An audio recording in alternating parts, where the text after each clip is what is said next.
બગદાણા વિવાદમાં હવે જયરા જાહેર જેલ મુક્ત થતા હવે કોળી સમાજના આગેવાનો અને લીગલ ટીમ કઈ દિશામાં કાર્યવાહી કરવાની છે, શું છે સમગ્ર મામલો, તેની વિગતે ચર્ચા કરીશું. નમસ્કાર, હું છું પ્રથમ મોદી, આપ જોઈ રહ્યા છો નિર્ભય ન્યૂઝ.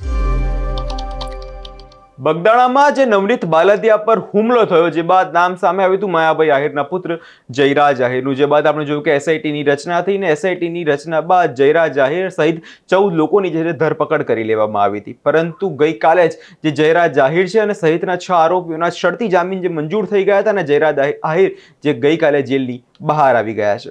પણ હવે કોળી સમાજમાં એક સવાલ જે તે ચાલી રહ્યો છે કે હવે લીગલ ટીમ અને નવનીત બાલદિયા કઈ દિશામાં હવે પગલાં ભરવાના છે કે અને અમારા સહયોગી હંસિનીએ જ્યારે લીગલ ટીમના એક વકીલ સાથે વાતચીત કરી હતી ત્યારે તેમનું શું કહેવું છે, પહેલા તે સાંભળી લઈએ. ચેતનભાઈ, મેં તમારી જ લીગલ ટીમના એક મહિલા વકીલ છે, એમની સાથે વાતચીત કરી. એમનું કહેવું એવું છે કે જામીન ભલે મળી ગયા છે, પરંતુ જયરા જાહેર આનાથી નિર્દોષ સાબિત નથી થતા. આ વિષયને લઈને શું કહેશો? જી ચોક્કસ, હું એ જ કહેવા માંગુ છું કે કોઈ પણ આરોપી ગમે એવો ગુનો કર્યો હોય, 307 હોય તો પણ ભલે, બળાત્કારનો કેસ હોય તો પણ ભલે, 302 નો કેસ હોય તો પણ ભલે, આરોપીને જામીન પર મુક્ત કરવા માટે એનો અધિકાર છે. એ કોર્ટમાં ગમે તે કેસમાં જામીન માટે અપીલ કરી શકે છે. ન્યાય પ્રણાલી પણ એનો વાચા સમજે કે કઈ રીતે શું છે તે છે, બરાબર. એના બેઝ ઉપર પણ જામીન આપે, ઘણા કેસમાં ન પણ ના આપે તો હાઈકોર્ટમાં અપીલ કરે. પણ શરતોના આધારે જે જામીન પર મુક્ત કર્યા છે એ શરતોનું સંપૂર્ણ રીતે પાલન કરે તો કંઈ વાંધો નથી. પણ જો શરતોનો ભંગ કરશે તો ફરીથી જે ફરિયાદી કહેશે એ પ્રમાણે લીગલ ટીમ છે એ આગળની કાર્યવાહી કરશે. પણ જામીન ઉપર છોડવા એનો મતલબ એવો નથી કે આરોપી છે એ નિર્દોષ સાબિત થઈ ગયો. એ તો ટ્રાયલ ચાલે ત્યારની વાત છે ને. અભણ લોકોને, અશિક્ષિત લોકોને એવું જ હોય કે ગમે એવો ગુનો કરો જામીન પર મુક્ત થઈ ગયો એટલે એ નિર્દોષ સાબિત થઈ ગયો. ખરેખર શિક્ષિત વ્યક્તિ હોય એને ખબર હોય ને એના. બિલકુલ. ચેતનભાઈ, વધુ એક વસ્તુ તમારી પાસેથી જાણવી છે કે જે રીતે ક્યાંક ને ક્યાંક હવે હાઈકોર્ટ જવામાં આવશે એવી પણ નવનીત બાલદિયા દ્વારા વાતચીત કરવામાં આવી છે. આ વિષયને લઈને શું કહેશો કે હવે લીગલ ટીમ દ્વારા શું કાર્યવાહી કરવામાં આવશે? જે ચોક્કસ લીગલ ટીમ અમે ટૂંક સમયમાં આ બાબતે બેઠક કરશું અને આગળ હવે શું રણનીતિ વાપરવી એ બાબતે અમે મહેનત કરશું અને સમગ્ર લીગલ ટીમને ચર્ચા કરી અને હવે પછી આગળ શું કાર્યવાહી કરવી ફરિયાદી સાથે બેસીને અમે નક્કી કરીશું. એ બાબતે અમે આગળ કોઈ પણ જાતની કાર્યવાહી જે નક્કી થાય એ પ્રમાણે અમે ચોક્કસ અમે લડત આપીશું. તો નવનીત બાલદિયાનું શું માનવું છે આ સમગ્ર વિષયને લઈને? કારણ કે નવનીત બાલદિયા ગઈકાલે તમારી સાથે મહુવા કોર્ટમાં પણ આવ્યા હતા, તેમને પણ વાંધા અરજી રજૂ કરી હતી. એમનું શું કહેવું છે? તો જી, આમાં તો શું છે, ફરિયાદી પક્ષે એની પાસે જે પુરાવા હોય એ રજૂ કર્યા હોય, બચાવ પક્ષે એને પણ પુરાવા જે હોય એ રજૂ કરે. એટલે આમાં કોકને કંઈક એવું લાગતું હોય કે નહીં હજી પુરાવા બાબતે આ બાબતે અજાણ છે કે હવે આગળની કાર્યવાહી કરવી છે, તો પુરાવા ભેગા કરીને આગળ કંઈ પણ જાતના પુરાવા ભેગા મળે તો અમે આગળની કાર્યવાહી કરીશું. ચેતનભાઈ, નવનીત બાલદિયા દ્વારા થોડા સમય અગાઉ એક પત્ર લખવામાં આવ્યો હતો જેમાં કહેવામાં આવ્યું હતું કે જયરા જાહેરને ભાવનગર જેલની અંદર વીવીઆઈપી સુવિધાઓ મળે છે. ક્યાંક ને ક્યાંક બીડુને લઈને જે 8 આરોપીઓ છૂટ્યા હતા એને લઈને પણ સવાલ પૂછવામાં આવ્યો હતો. એ સમગ્ર વિષયને લઈને તમારું શું કહેવું છે? જી ચોક્કસ, હવે કોઈને લાગતું હોય તો એમાં કાર્યવાહી થાય. કાર્યવાહીનો જ્યાં સુધી રિપોર્ટ કન્ફર્મ ન થાય ત્યાં સુધી હું પણ ન કહી શકું ને કેટલું સત્ય છે અને કેટલું અસત્ય છે.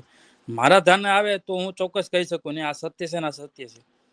એટલે કોઈ પણ વસ્તુને ડાયરેક્ટ મીડિયા સમક્ષ જાહેરમાં બોલવું એ હું તો કોઈ દી એવું નથી કરતો. ચેતનભાઈ, તમે એક વકીલ છો, તમે કાયદાના જાણકાર છો. આખો ઘટનાક્રમ આવ્યો જે રીતે શરૂઆતથી લઈને ફરિયાદમાં તેમનું નામ ન ઉમેરવું, પીઆઈની સામે તપાસ ઉભા થવા, અંતે એસઆઈટી સમક્ષ જયરા જાહેર હાજર થયા, 2 કલાકની પૂછપરછ બાદ તેમની ધરપકડ કરવામાં આવી ને હવે જ્યારે આજે જેલની બહાર આવ્યા છે, આ સમગ્ર ઘટનાક્રમને તમે કેવી રીતે જોઈ રહ્યા છો? એક વકીલ તરીકે અથવા તો પછી એક આગેવાન તરીકે તમારું શું માનવું છે? જો આગેવાન તરીકે હું વિચારું ને તો ખરેખર પ્રાથમિક દ્રષ્ટિએ તે તપાસમાં બાંધછોડ કરવામાં આવી હતી. તપાસ કરનાર અધિકારીએ પોતાની સવલતો આરોપીઓને આપીને એવું ચોક્કસ લાગતું હતું. એક પારદર્શક ચોખ્ખું દેખાતું હતું કે નહીં આરોપી આ છે, છતાં પણ પોલીસ જે છે એમાં બાંધછોડ કરે છે, જેના કારણે સમાજ ઉગ્ર બન્યો હતો અને રાજકીય નેતાઓને આગેવાનોને વાત કરી હતી. આ બાબતે સીએમને રજૂઆત કરી હતી ને એસઆઈટી ટીમની રચના કરી હતી. એસઆઈટી ટીમે સંપૂર્ણ નિષ્પક્ષ રીતે તપાસ કરી અને આમાં જે ખરેખર જે આરોપીઓ હતા તેમના વિરુદ્ધમાં કાર્યવાહી કરવામાં આવી છે. ખરેખર એસઆઈટી ટીમના અધિકારીને પણ હું ધન્યવાદ આપવા માંગુ છું.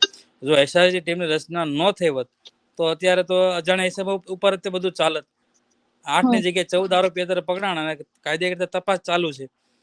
તો જે તે સમયે આવું એક વ્યક્તિને કારણે કે અધિકારી વ્યક્તિને કારણે એટલે સુધી આજ કક્ષાએ આ મામલો પહોંચ્યો ને, તો તમામ તપાસ કરનાર અધિકારી હોય તેને નિષ્પક્ષ તપાસ કરવી જોઈએ, આવું મારું માનવું છે. કારણ કે દર વખતે કોઈ સમાજ ભેગો નથી થવાનો અને દર ખેલે એસઆઈટી ટીમની રચના નથી થવાની.